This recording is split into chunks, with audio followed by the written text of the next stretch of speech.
Okay. Thanks for coming tonight. For those of you who don't know me, my name is Dakota Nicely.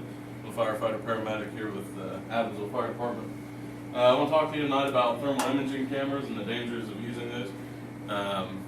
Some of the dangers include becoming lost or disoriented if it malfunctions. Also dangers such as becoming complacent and not doing a thorough search because of it. So I need to talk a little bit about how it works to start with, to better understand it, to know the dangers. So there's three types of heat. There's conduction, convection, and radiant heat. So who knows what conduction is? Anybody have any idea? Alright, so conduction is where an object is heated, the heat travels through the object, and the movement of that heat through an object is called conduction. Then we have convection, which is heated air, much like a convection oven. Flame, fire source heats the air, and the air heats objects that it touches. Then we have radiation. This is probably the most important one we're going to talk about tonight, because this is the type of heat that a thermal imaging camera sees.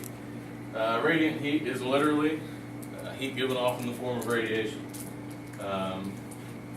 Radiation travels in a 360-degree pattern, hits an object, and heats that. So that would be much like a campfire, where you're back from the fire, but you're still getting the heat.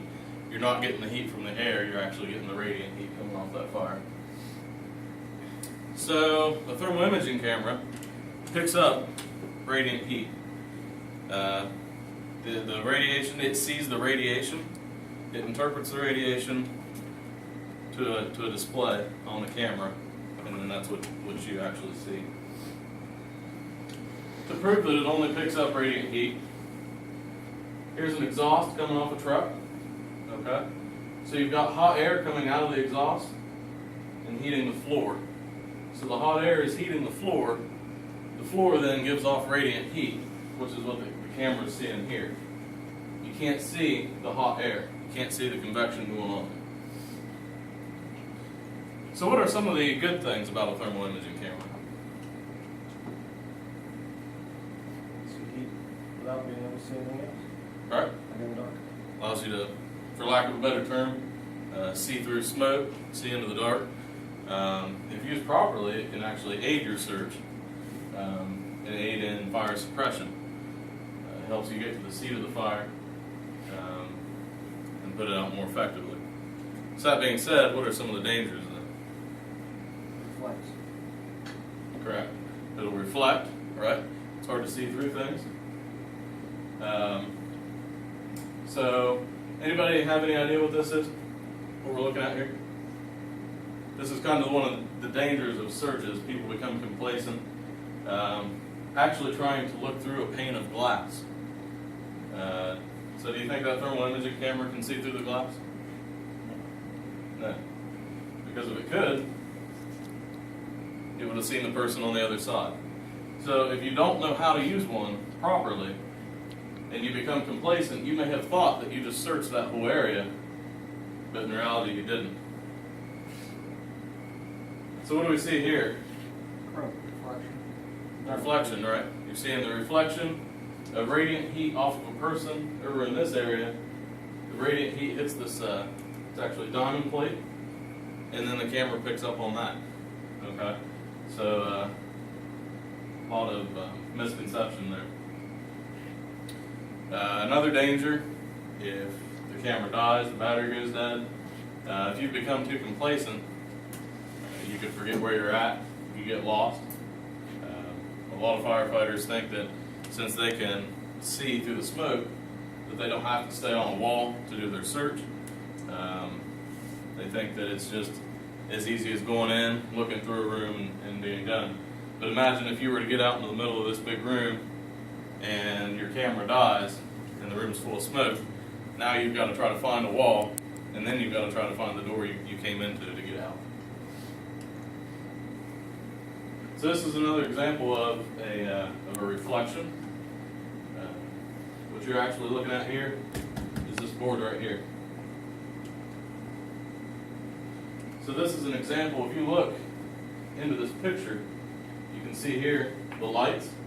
And if you really look, you can kind of see the back of the room.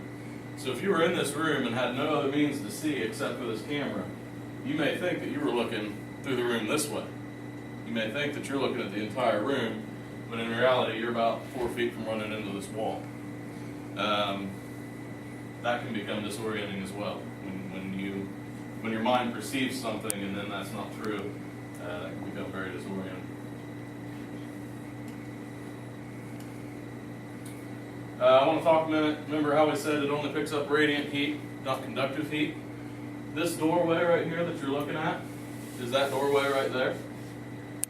So if you were getting ready to make entry through that doorway, there may be 700, 800, 900 degree air coming down under that doorway and into this room. This room could be very hot, and you may not know it. So remember that you can't see hot air. So if you were to go through this doorway and into this room, it may be too hot for you to enter. But because you weren't physically looking at it, you were just looking at the camera, you might not see that. So that's another danger, is you have to be very aware of what type of heat that you're looking at. So, in summary, if used properly, thermal imaging cameras can be a very good thing. They can aid your search. But if used incorrectly, and if you don't understand what you're using, it may be very easy to become lost, disoriented, or perform an inadequate search because of that. Any questions? All right, thanks for coming.